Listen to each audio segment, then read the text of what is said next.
오늘 함께 예배온 여러분에게 하나님의 큰 사랑과 축복이 넘치기를 바랍니다.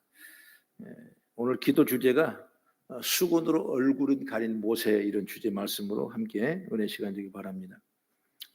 미국의 포드 대학의 화학 교수인 하비 와일이라는 박사님은 이제 교직을 떠나서 이제 농무부 국장으로 올라갔습니다. 그러므로 그가 생각할 때 많은 식품에 들어가는 많은 첨가물이 건강에 나쁘다는 사실을 그가 알게 됐고, 그리고 그걸 조사했는데 식품을 제조한 제조자들이 로비에 막혀서 첨가물을 제한하는 법을 만들기가 그렇게 쉽지 않았다고 생각했던 것입니다. 결국 합의는 결단했습니다. 각계각층의 건강한 사람들을 찾아다니면서 실험에 참가할 사람을 모집했어요. 그런데 여러분, 누가 그 위험한 몸에 해로운 그 물질을, 첨가물을 우리가 먹을 수 있는 그 시험을 할 사람이 누가 있겠습니까? 그래서 그는 분명하게 제시했어요. 어떻게 제시했냐? 다른 사람들을 위해 독약 구조대에 들어오지 않으시겠습니까? 이렇게 여러 사람을 설득한 건데, 많이 설득했지만 그를 찾아온 사람이 누구냐? 12명 봤어요. 12명. 그래서 그 12명이 농무부 지하실에 내려가서 당시 사용되었던 나쁜 첨가물들을 지속적으로 먹기를 시작했던 것입니다. 이때 하비는 그 첨가물들을 일정 기간 동안 섭취할 때 몸에 일어난 반응들을 기록했고, 그 결과 실제로 나쁜 영향을 미치는 첨가물들을 확실하게 밝혀낼 수 있었다고 얘기를 합니다. 자신이 건강을 담당한 분으로 정말 그 용감한 실험을 한 12명의 그 독약 구조 때문에 위에 많은 첨가물이 법으로 금지되었고, 그 음식의 안정성을 조사하는 미국의 식품의약국, 다시 말하면 FDA라는 이 엄청난 지금의 그 기관을 만들게 됩니다.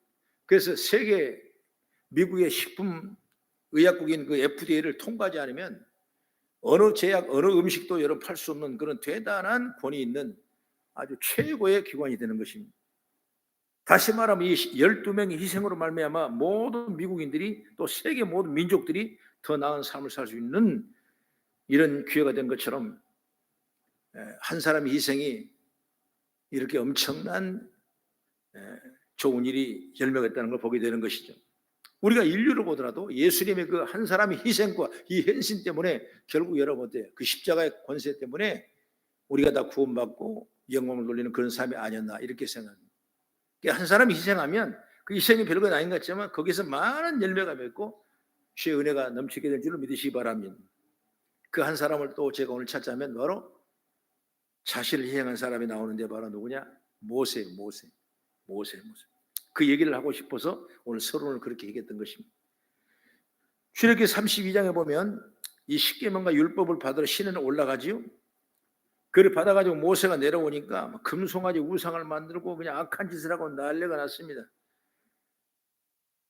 그래서 하나님은 그들을 진노하셔서 이스라엘에서 모든 사람을 진멸하게 됐고,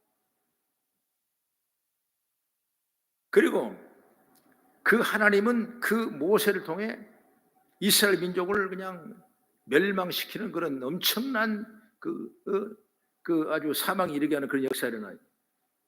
그럼 모세도 안타까워서 그걸 돌판을 가져왔는데 그 돌판을 깨트려 버려요. 그러자 모세는 또 기도하기 시작합니다. 그래서 출애굽기 32장 32절의 말씀을 한번 좀 보면, 32장 32절의 말씀을 보겠습니다. 같이 시작. 그러나 이제 그들의 죄를 사하시옵소서. 그렇지 아니하시면 원하건대 주께 기록한 책에서 내 이름을 지워버려 달라고. 내 이름을, 자신 이름을 생명책에 빼준다. 이거 얼마나 무서운 얘기입니까?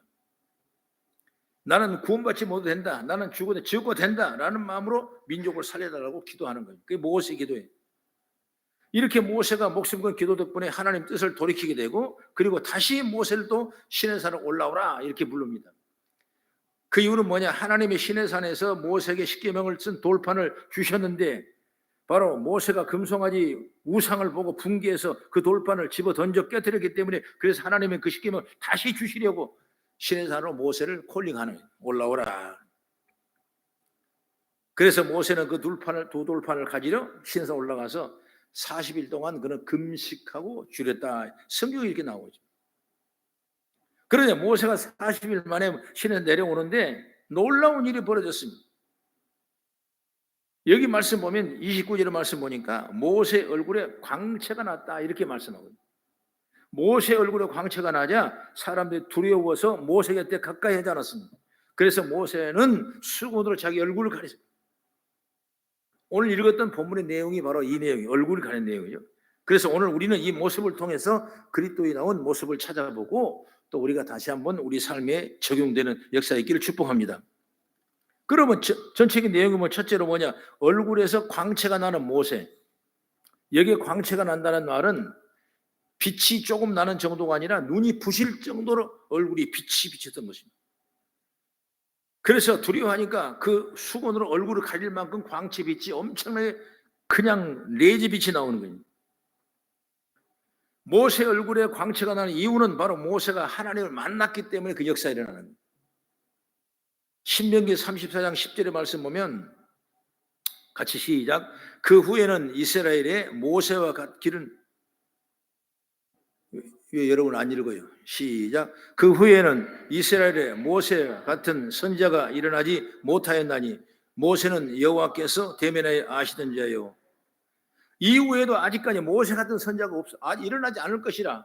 철저하게 모세는 하나님과 대면한 자예요. 그 대면의 역사가 있었기 때문에 모세 얼굴은 광채처럼 빛이 나는 거예요. 마태복음 17장에 보면 예수님께 변화산에 올라갔을 때 그 얼굴이 해같이 빛났다고 그랬어요. 하나님 만난 예수의 얼굴이 해같이 빛나는 것입니다. 그래서 요한복음 1장 9절의 말씀 보면은 참빛 곧 세상에 와서 각 사람에게 비추는 빛이 있으나니 그 빛이 바로 뭐냐? 예수의 참빛이 참빛. 그래서 주님을 만난 사람 다 얼굴이 달라지는 것입니다. 믿음이 충만한 사람이 얼굴색이 달라지는 것입니다. 하나님을 대면하고 기도하고 만나는 사람은 우리의 얼굴 모습이 광채가 나는 것입니다. 사도행전 6장 15절의 말씀 보면 스데반이라는 사람 나오죠. 그는 주님을 증거하다가 돌에 맞아 순교합니다. 그때 그 얼굴이 어떻겠습니까? 천사처럼 됐다고 말씀하셨어요. 주님께서 그와 함께 계셨기 때문에 그런 역사가 일어나는 거예요. 여러분 주님을 만난 사람은 얼굴이 달라지는 거 분명합니다. 불평과 원망과 짜증의 얼굴이 평안과 기쁨의 얼굴로 바뀌게 된 줄 믿으시기 바랍니다. 제가 오래된 여담이지만은 사모님 우리 교회 개척을 위해서 또 이 건축을 위해서 20일 동안 이 몇 분 기도하실 때 마지막 오살리에서 기도하고 있어요. 우리 구성전에 있을 때. 그랬을 때 내려왔어요. 내려왔는데 기도 끝나고 내려오니까 제가 우리 유장로님이 그 얘기더라고. 가끔 간증을 하더라고. 사모님 얼굴 처음 봤는데 그때 그렇게 천사 같은 얼굴 처음 봤대. 아니 그렇게 20일 동안 완전히 초췌하고 그냥 삐쩍 말라가지고 아무것도 초췌하고 피골에 상접했는데 근데 불구하고 그 얼굴에 빛이 나더라는 거예요. 천사처럼 보이더라는 거예요. 여러분 그런 역사가 어디 나냐? 그 기간 동안 하나님을 만났기 때문에 그 모습이 주의 빛이 내게 임하셔서 그 빛이 우리 밖으로 발산했을 때 그런 은총인 줄 믿으시기 바랍니다. 물론 모세는 하나님께서 모세에게 권위를 주시기 위하여 말씀을 전하는 데 권위를 세워주기 위해서 빛이 나게 하신 일도 있어요. 여러분 이것은 지금 이 시도 마찬가지인 것입니다. 사람의 눈에 그 빛이 보이지 않을 뿐이지 지금도 그때와 마찬가지로 하나님과 만나며 하나님과 늘 대화하는 사람들에게는 하나님의 빛이 나온 줄 믿으시기 바랍니다. 그래서 얼굴이 어둡지 않아요. 얼굴이 밝아요. 여러분 내 삶은 엉망이고 징창이고 그리고 내놓을 수 없는 별 볼 일 없는 것 같지만은 주를 만나고 날마다 기도하는 사람은 얼굴색이 다르고 빛이 다르고 느낌이 다르고 힐링이 다른 거예요. 표정과 성품에서 여러분 묻어 나오는 거예요. 여러분. 그게 뭐예요? 빛으로 나오는 것입니다. 그게 얼굴이 달라지는 이유는 것입니다. 그러면 하나님 만난 모세 얼굴에 광채가 나듯이 오늘 우리들 얼굴에도 달라지고 믿음이 제가 있기를 주의 이름으로 축원합니다. 그 다음에 두 번째, 얼굴에서 광채가 나도 자신을 모르는 것이 바로 모세다. 모세는 몰랐어요. 29절의 말씀 보면 모세는 자신의 얼굴에 광채가 나도 자신의 얼굴에 광채가 나는지 몰랐어요. 모세는 지금 40일을 먹지도 마시지도 않았습니다. 28절에 보니까 일반적으로 먹고 마시지 않으면 얼굴이 망가지게 되고 초췌되고 복이 흉악할 수밖에 없는 것이 일반적인 금식의 이유이 되겠죠. 여러분 그 옛날에 광산에서 광부들이 굴이 매장돼 가지고 나오지 못하고 막 10일, 20일 있다가 나와서 막 이렇게 데리고 나오지 않습니까? 막 그냥 그럼 얼굴 봐요. 그러면 그 얼굴이 빛이 납니까? 여러분 같이 똑같이 굶고 똑같이 그 밥을 먹지 않은 그런 엄청난 고난의 시간이었을지라도 그들은 거기서 하나님의 은혜, 하나님을 대면하는 일이 없었기 때문에 그 얼굴은 정말 초췌하고 정말 별 볼 일 없지 않습니까? 하나님의 사람들은 다르는 거예요. 모세가 그렇게 40일 동안 금식했는데 다른 사람은 광채가 나서 볼 수 없을 만큼 두려웠는데 바로 모세 자신은 그걸 몰랐던 것입니다.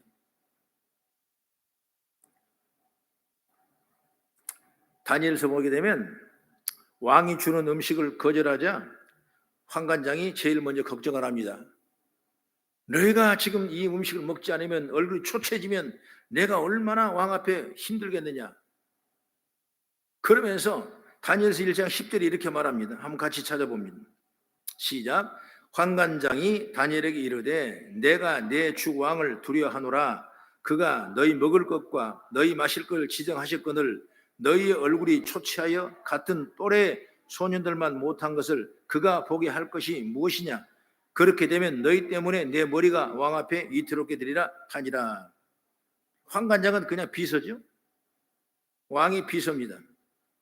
다니엘에게 이르되 왕이 나한테 분명히 말씀했다. 너에게 이것저것 꼭꼭 먹이라고 말씀했는데 지정했는데 너는 그걸 안 먹겠다고 말하고 채식만 하겠다고 말하는데 그럼 너희 얼굴이 초췌해지면 다른 소녀들과 같이 아니하면 그러면 어떻게 하게 되냐. 그걸 봤던 왕은 왕 앞에 내 머리가 그대로 보존되어 있겠냐 이것입니다.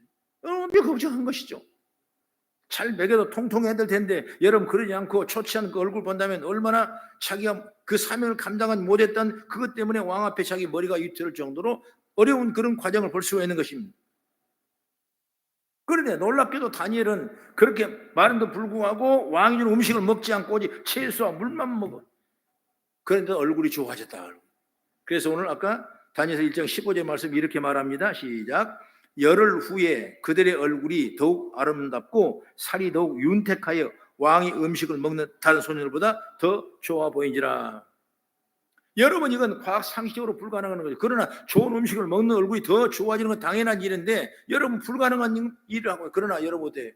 아까도 말했지만 모세가 줄이고 먹지 않아도 광채가 나듯이 오늘 그들이 하나님 대면하는 시간이 있었기 때문에 그 삶을 우리가 바꿔지는 거예요. 나는 여러분 신앙생활 할 때 늘 우리 삶 속에 어떤 환경이든 늘 주님과 대면할 가는 그런 믿음, 주님과 동행하는 믿음, 늘 주님을 기도하는 그 믿음, 경성하는 그런 믿음으로 살아가는 제가 있었을 때 우리 삶 활짝 펴지는 역사가 임하게 될 줄 믿으시기 바랍니다.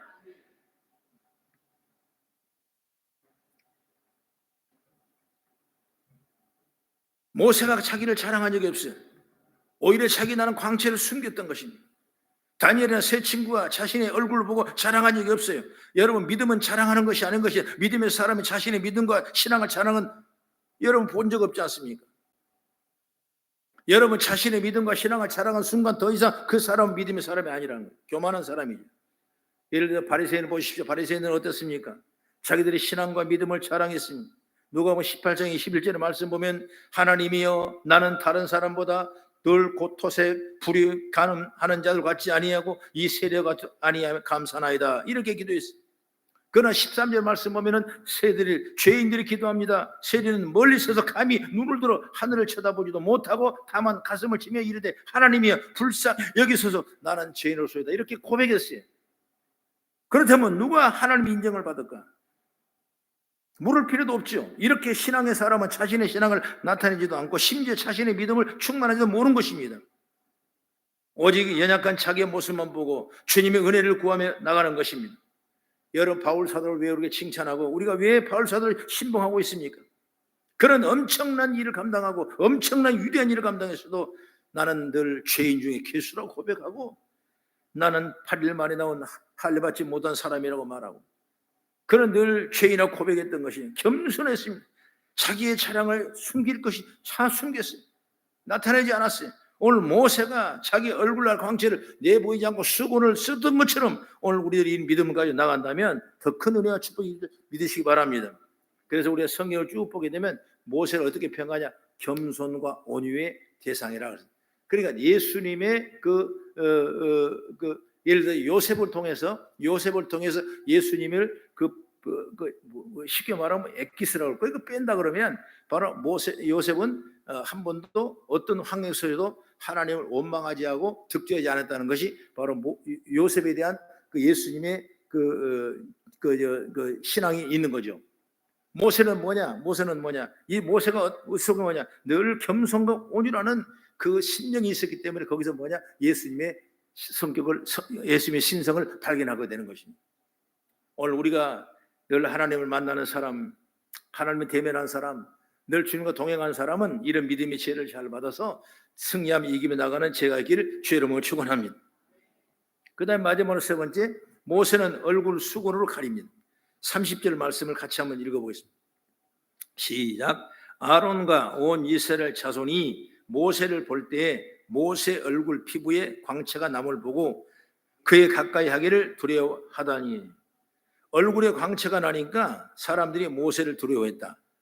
그래서 어떻게 합니까? 본문 33절의 말씀 보니까 모세가 수건으로 자신의 얼굴을 가리고 백성들을 배려하는 것이죠. 일반적으로 사람들은 받은 은사나 은혜를 자랑하며 경영했습니다. 자신이 얼마나 귀한 존재인지를 나타내는 경영했습니다. 바로 이건 신앙적 교만이 되는 것입니다. 모세 입장에 생각해 보면 얼마나 자랑스럽겠습니까? 광채가 이 정도로 하나님이 자신과 함께 하는 표징이지. 그러나 하나님이 모세를 특별히 생각한다는 표징이 되기 때문에, 그렇다면 더 자랑스럽게 생각하고 더 많은 사람에게 자신을 드러내고 나타내고 보여줄 만한데, 그런데 모세는 수건으로 자기 얼굴을 가렸다. 34절 35절을 한번 보니까 하나님의 말씀을 들으러 나갈 때 수건을 벗었고, 그리고 나올 때는 다시 수건으로 가리고, 이게 바로 뭐냐면 겸손한 모습이라는 걸 알 수 있는 것이죠. 사람을 배려하는 것이죠.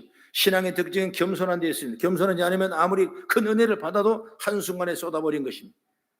사람에게 은혜를 끼치기는커녕 상처를 주게 되는, 그러므로 진정으로 은혜 받은 믿음의 사람의 특징은 뭐냐? 바로 겸손의 겸손. 그러니까 찬송을 겸손히 주를 섬길 때, 다시 말하면 사도 바울도 늘 자신의 놀라운 은혜를 겸손했습니다. 고린도후서 12장 1절과 2절 한번 같이 읽어보겠습니다. 시작. 무익하나마 내가 부득불 자랑하노니 주의 환상과 계시를 말하리라. 내가 그리스도 안에 있는 한 사람을 아노니 그는 14년 전에 셋째 하늘에 이끌려 간 자라. 그가 몸 안에 있었는지 몸 밖에 있었는지 나는 모르거니와 하나님은 아시느니라. 고린도 후서 쓰기 전에 13년 전에 그는 예수님을 만났습니다. 바울 사도는 그가 사울이 했을 때 예수를 믿는 사람을 핍박하고 온갖 죄를 많이 저질렀습니다. 그러나 그가 다메 도상으로 가면서 예수를 만났을 때 그는 거듭난 사람이 됐습니다. 그러면서 그가 14년 후 얘기하면, 내가 부득불 자랑하는 거 있는데 자랑이라면 내가 주의 환상과 계시를 말하리라. 내가 그리스도 안에 있는 한 사람을 아노니 그는 14년 전에 셋째 하늘에 끌려간 자라. 당시 그때 셋째 하늘에 누가 끌려가냐? 바로 바울이 끌려간 거예요. 그렇기 때문에 3층 전에 하늘을 보고 체험한 사람이 누구냐? 바울이에요. 그래 그가 이렇게 말하는데, 그가 내 몸 안에 있었는지 몸 밖에 나는 알지도 모른다. 하나님은 아실 것이다. 이런 놀라운 은혜를 경험한 사람은 자신이라고 말하지 않고 자신이 아는 한 사람이라고 소개하는 거죠. 그만큼 자신을 낮추었고 겸손의 모범을 보였습니다. 이런 겸손 때문에 바울이나 모세는 진정한 지도자가 되게 되고 우리에게 신앙의 모범이 되게 되고 오늘 말씀 읽는 그런 자리에 선 줄 믿으시기 바랍니다. 그래서 우리 성도는 너무나 겸손한 걸 너무나 감사해요. 목사님도 사실 여러분이 이걸 얘기해야 되나 마냐, 겸손한 자입니다. 겸손한 자. 저는 목사님을 평해서 그래요. 참 겸손한 사람이다. 참 목사님 참 좋으신 사람이다. 참 송 PD가 저번에 수련회 때 메인 강사로 뛰면서 그동안 많은 목사님들, 우리 총회 목사님들 많이, 지역 총회 목사님들 많이 만났는가 봐요. 같이 밥을 같이 자고 하니까 밥을 먹고 식사하고 같이 교제하고 딱 나누는 얘기. 그 무슨 나는 그때는 이제 예배 설교만 하고 교회 예배만 드리고 나는 와버리니까 밑에 이제 아는 사람 다 이제 와서 하니까 그런데 그때 교제를 막 이렇게 했는데 송피터가 그 얘기를 하는 것이죠. 목사님 참 존경합니다 그러더라고요. 그래서 뭘 존경하냐니까 참 목사님들 평이 우리 목사님을 아버지 너무나 존경합니다. 그 얘기를 그 얘기하더라고요. 그렇게 생각하니까 나는 감사하지. 나는 내가 원래 그런 사람이야. 나 겸손한 사람이야. 남을 밉다고 말하지 않고 싫다고 싫어하고 말하지 않은 사람이야. 다 좋은 게 좋은다 생각하고 어찌 보면은 그런 마음이 있었기 때문에 오늘날 애기가 인도하시고 지켜주시고 동행한 줄 저는 믿습니다. 모세는 겸손한 사람이 그 겸손과 온유 때문에 예수님의 심성을 볼 수가 있는 것입니다. 요셉을 그 성실이 득지한 성실이 그 요셉에게 예수의 신성을 바라보는 것처럼 오늘 우리 신앙의 성도는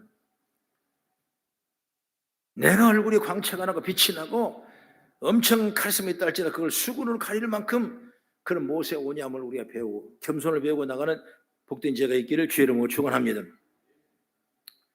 저는 설교를 준비하면서 조각가 유명한 미켈란젤로의 작품 중에 모세상이라는 거 한번 찾아봤어요. 한번 띄워보세요.